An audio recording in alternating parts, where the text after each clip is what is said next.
होली। कहने को तो इसे रंगों का त्योहार कहा जाता है। कहने को तो इस दिन दुश्मन भी दोस्त बन जाते हैं।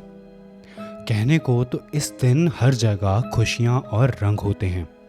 लेकिन क्या आपको इस फैक्ट के बारे में पता है कि होली के इन दिनों में रंगों से भी ज़्यादा काला जादू यानी ब्लैक मैजिक रिचुअल्स किए जाते हैं। यानी कुछ लोग ऐसे भी होते हैं जो आपके साथ होली खेलना तो चाहते हैं, लेकिन गुलाल या रंगों से नहीं, बल्कि आपके खून से। हमारा आज का ये हॉरर इंसिडेंट एक ट्रू इंसिडेंट है, जिसे मेरे ही एक फ्रेंड ने मुझे बताया था, जिसका नाम सिद्धार्थ है। और सिद्धार्थ उत्तर प्रदेश प्रतापगढ़ के पास ही एक गांव का रहने वाला है। और यहाँ मैं आपको बता दूं कि इस इंसिडेंट में प्लेसेस और कैरेक्टर्स के नामों को मैंने चेंज किया है मेरे फ्रेंड की प्राइवेसी के लिए। ये इंसिडेंट बेसिकली उसके चाचा की फैमिली के साथ हुआ, जिनका घर सिद्धार्थ के घर से बिल्कुल बराबर में ही है। सिद्धार्थ के पापा सबसे बड़े थे और सिद्धार्थ उनका एक लौता लड़का है। यानी सिद्धार्थ के चाचा, जिनका नाम प्रकाश था, उनके 2 बच्चे थे। एक लड़का जिसका नाम विशाल था और एक लड़की जिसका नाम अर्पिता। अब ऐसा क्या हुआ जिससे सिद्धार्थ के चाचा की जिंदगी में कोहराम आ गया। हेलो गाइस, मेरा नाम है अभिमन्यु सिंह और आप सब देख रहे हैं Abhimanyu Singh talks, your daily dose of horror and thrill.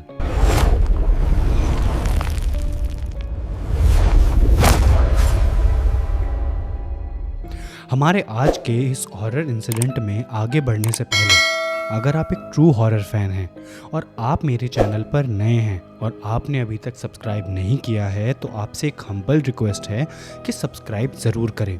और मेरे चैनल पर ऐसी और भी बहुत सारी हॉरर स्टोरीज़ अवेलेबल हैं जो आपको बहुत पसंद आएंगी, डेफिनेटली पसंद आएंगी, तो उन्हें भी एक बार ज़रूर चेकआउट करें। वीडियो पसंद आए तो इसे लाइक भी ज़रूर करें। तो चलिए अब बिना किसी देरी के बढ़ते हैं अपने आज के हॉरर इंसिडेंट की तरफ। अब जैसा कि मैंने आपको बताया कि सिद्धार्थ के 2 कजिन्स थे, विशाल और अर्पिता। विशाल सिद्धार्थ से करीब 1-1.5 साल छोटा था और दोनों की बहुत बनती थी। और यहीं अर्पिता विशाल से करीब 2 साल छोटी थी। अब चीज़ों की शुरुआत तब होती है जब विशाल के चाचा वापस गांव में शिफ्ट होते हैं, दिल्ली से आकर। एक्चुअली विशाल के चाचा यानी प्रकाश जी का दिल्ली में कपड़ों का कारोबार था, लेकिन वहाँ उनका शोरूम एक तो रेंट पे चल रहा था, ऊपर से उनकी सेल भी कुछ खास नहीं थी। पैसा कमाना तो छोड़ो, उल्टा उनकी जेब से पैसा जा रहा था रेंट में। और उनके शोरूम में जो लड़के काम करते थे, उनकी सैलरीज वगैरह में अब आमदनी ज़्यादा कुछ थी नहीं, उल्टा उनकी सेविंग्स खर्च हो रही थी। तो उन्होंने फाइनली सब कुछ छोड़ के वापस गांव आके रहने का प्लान किया और सोचा कि यूपी में आसपास में ही कुछ छोटा मोटा बिजनेस कर लेंगे। अब सिद्धार्थ तो दिल्ली आ गया था और यहाँ जॉब करने लगा था, लेकिन उसकी मम्मी और पापा गांव में ही रहा करते थे। अराउंड जनवरी सिद्धार्थ के पापा को फ़ोन आता है कि उनके छोटे भाई का, कि भैया मैं वापस गांव आ रहा हूँ और वहीं से देखूंगा आप कुछ बिजनेस वगैरह। सो सिद्धार्थ के पापा बहुत खुश हुए कि पुराने दिनों की तरह दोनों भाई कम से कम अब साथ बैठ तो पाएंगे। प्रकाश जी ने सिद्धार्थ के पापा को ये और कहा कि भाई साहब, आप किसी को कह के हमारे वाले घर और घेर की सफाई वगैरह करवा देना, हम लोग 2 दिन बाद पहुंच जाएंगे। सिद्धार्थ के पापा ने कहा कि ठीक है, मैं कल ही करवा देता हूँ, तुम लोग आ जाओ आराम से। अब वो दिन भी आ गया जब प्रकाश जी अपनी पूरी फैमिली को लेकर गांव पहुंच चुके थे। सिद्धार्थ के पापा और मम्मी बहुत खुश थे कि उनका छोटा भाई अब वापस उनके साथ रहेगा और वो लोग साथ में एक हैप्पी फैमिली की तरह टाइम स्पेंड कर पाएंगे। अब मैं आपको एक बार सिद्धार्थ का और उसके चाचा के घर का लेआउट समझा देता हूँ, ताकि आप अच्छे से एक इमेज अपने दिमाग में पोर्ट्रे कर पाओ। एक रास्ता है लगभग 15 फीट चौड़ा और रोड के साइड में सिद्धार्थ का घर है और उसी घर के बिल्कुल वॉल टू वॉल मिला हुआ सिद्धार्थ के चाचा का घर यानी प्रकाश जी का घर। और प्रकाश जी के घर के बिल्कुल नेक्स्ट ही है उनका घेर। अब जिन लोगों को घेर के बारे में नहीं पता, तो बेसिकली ये टर्म यूपी में काफ़ी यूज़ की जाती है। हम कह सकते हैं कि ये अक्सर वो खुली और काफ़ी बड़ी बड़ी सी जगह होती है जहाँ पे बस एक दो रूम्स ही बने होते हैं और मोस्टली एरिया खाली होता है, जहाँ पे मोस्टली लोग अपने घर की गाय भैंस वगैरह बांधा करते हैं। तो पहले सिद्धार्थ का घर, फिर प्रकाश जी का घर और उससे ही मिला हुआ उनका घेर, और उससे नेक्स्ट यानी प्रकाश जी के घर से मिला हुआ जो घेर है उससे मिला हुआ नेक्स्ट मकान है जो था वो प्रकाश जी और सिद्धार्थ के पापा के चचेरे भाई जिनका नाम वीरेंद्र था और उनकी बीवी का था। अब प्रकाश जी के पास कभी कोई गाय भैंस तो रही नहीं थी और प्रकाश जी पहले गांव में भी नहीं रहते थे। तो ये जो वीरेंद्र थे ये अपनी 2 गाय और एक भैंस यहाँ बांधने लगे और बेसिकली प्रकाश जी के उस एरिया को यूज़ करने लगे। सिद्धार्थ के पापा भी उन्हें ज़्यादा कुछ बोल नहीं पाए क्योंकि थे तो वो उनके कज़न ही, और वीरेंद्र ने भी सिद्धार्थ के पापा को कह दिया था कि जब भी आपको या प्रकाश जी को ज़रूरत पड़ेगी या प्रकाश जी यहाँ आके रहेंगे तो वो अपनी गाय भैंस यहाँ से हटा लेंगे और जगह खाली कर देंगे, विच वॉज लेजिट। अब जब फैमिली प्रकाश जी की यहाँ पे रहने आ चुकी थी, शिफ्ट हो चुकी थी और रात का वक्त था, तो प्रकाश जी की फैमिली आज सिद्धार्थ के घर पे डिनर कर रहे थे।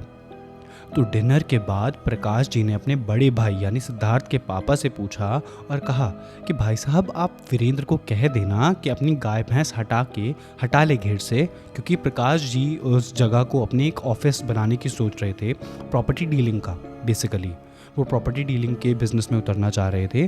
तो सिद्धार्थ के पापा ने भी हाँ में अपना सर हिला दिया और अगले दिन सिद्धार्थ के पापा ने भी वीरेंद्र के घर जाकर उसे ये बात बोल दी और वीरेंद्र ने भी कह दिया कि वो 1-2 दिन में सारा सामान और अपनी गाय भैंस वहाँ से हटा लेगा। और सिद्धार्थ के पापा ये कहकर वहाँ से चले आए। लेकिन ये बात ना तो वीरेंद्र और ना ही वीरेंद्र की वाइफ को पसंद आई। अब 1-2 दिन में उन लोगों ने अपनी गाय भैंस वहाँ से हटा तो ली थी, लेकिन अब उनके मन में प्रकाश जी को लेकर बहुत ही जहर पैदा हो गया था। धीरे धीरे टाइम बीता और टाइम आ चुका था होली का, और होली सेलिब्रेट करने के लिए सिद्धार्थ भी गांव वापस आ गया था।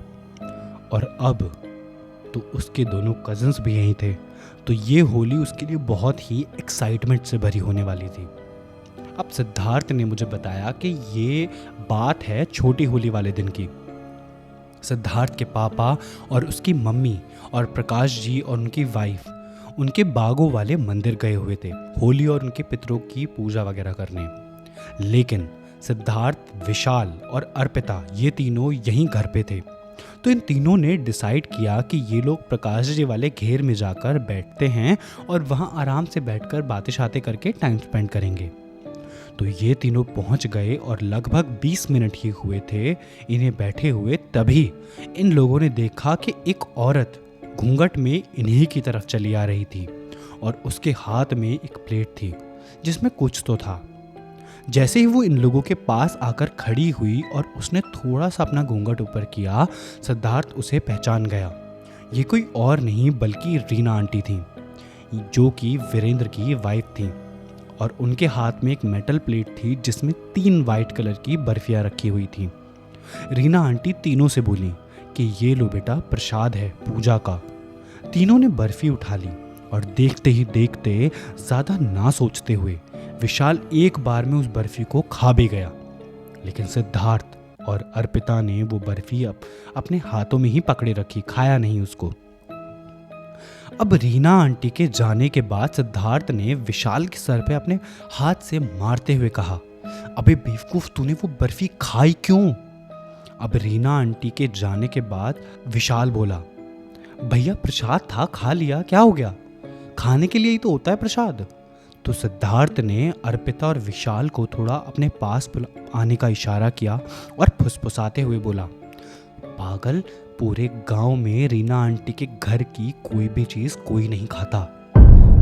अर्पिता ने क्यूरियोसिटी से पूछा, ऐसा क्यों भैया?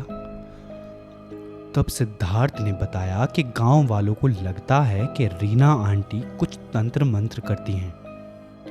कई लोगों ने उन्हें ऐसा करते हुए देखा भी है। और इसीलिए लोग उनसे कम से कम बातें करते हैं और उनके हाथ का दिया हुआ कोई नहीं खाता। ये कहकर सिद्धार्थ ने अर्पिता के हाथ से वो बर्फी ली और पास ही उस घेर में एक छोटा सा गड्ढा खोदकर उसमें डाल दी और उसे कवर कर दिया। ये सब हुआ ही था कि इतने में प्रकाश जी की कार भी वहां आ गई और वो लोग लौट चुके थे अब पूजा से। दिन गुजरा। अगला दिन आया होली का, जिसमें रंग खेला जाता है। सुबह 8:30 का टाइम था जब ऐसे ही सिद्धार्थ गुलाल लेके प्रकाश जी के घर में पहुंचा तो माहौल कुछ और ही था। उसने देखा कि विशाल बेड पे लेटा हुआ है और उसके चाचा और चाची पास में ही बैठे हुए थे और उसकी चाची बार बार एक पट्टी गीली करके विशाल के फॉरहेड पर रख रही थी। विशाल का मुंह पूरा पीला पड़ चुका था। ऐसा लग रहा था कि मानो उसके शरीर में खून बचा ही ना हो। एक रात के अंदर विशाल बहुत ज्यादा कमजोर हो चुका था। होली का टाइम था और कोई डॉक्टर भी इतनी आसानी से नहीं मिलने वाला था और विशाल की हालत बहुत बिगड़ रही थी। सिद्धार्थ ने जाकर जब ये बात अपने पापा को बताया तो उसके पापा ने विशाल की कंडीशन देखी तो उन्होंने प्रकाश जी को एडवाइस किया कि ऐसे वेट करने से इसकी हालत और बिगड़ेगी।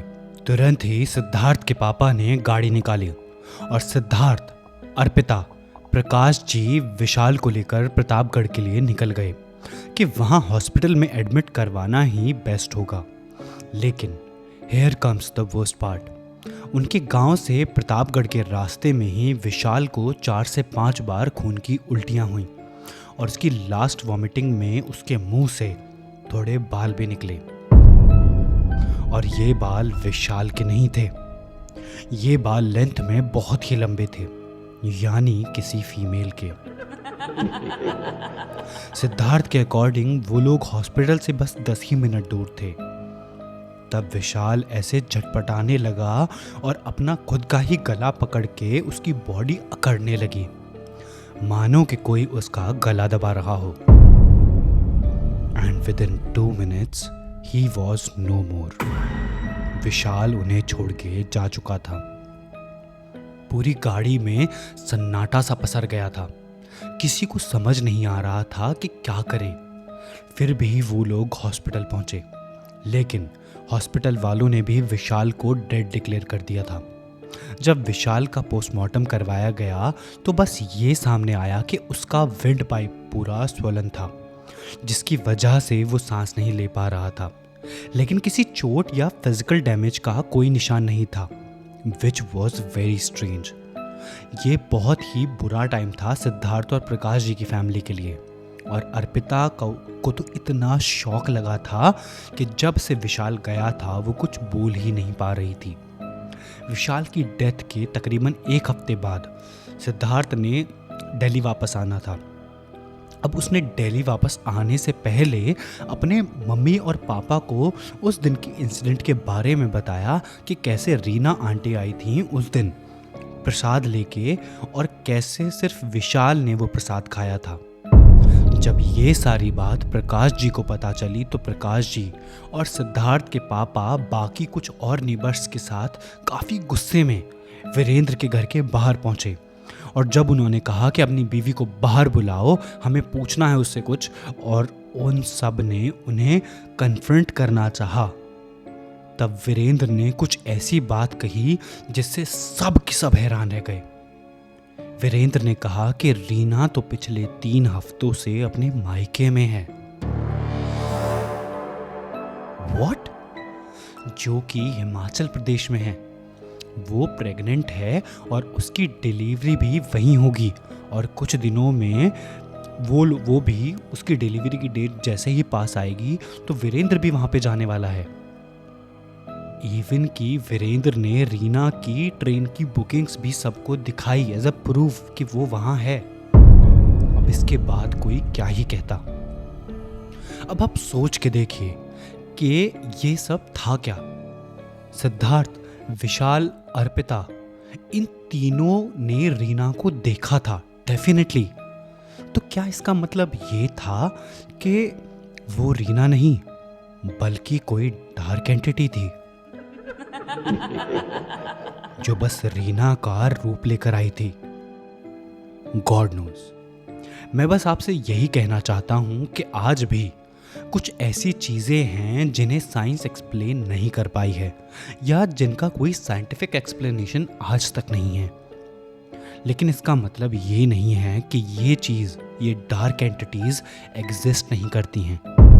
And I request all of you कि किसी के भी हाथ का दिया हुआ प्लीज़ ऐसे होली वाले टाइम पे तो बिल्कुल ही ना खाएं, खास करके अगर वो चीज़ वाइट हो, सफ़ेद रंग की हो। आई होप आप सबको ये true real life horror incident पसंद आया होगा और आपके अंदर इस चीज़ को लेकर थोड़ी अवेयरनेस भी आई होगी। मैं मिलता हूँ आपसे अपनी नेक्स्ट वीडियो में एक ट्रू हॉरर इंसिडेंट के साथ। तब तक के लिए keep watching Abhimanyu Singh talks, your daily dose of horror and thrill.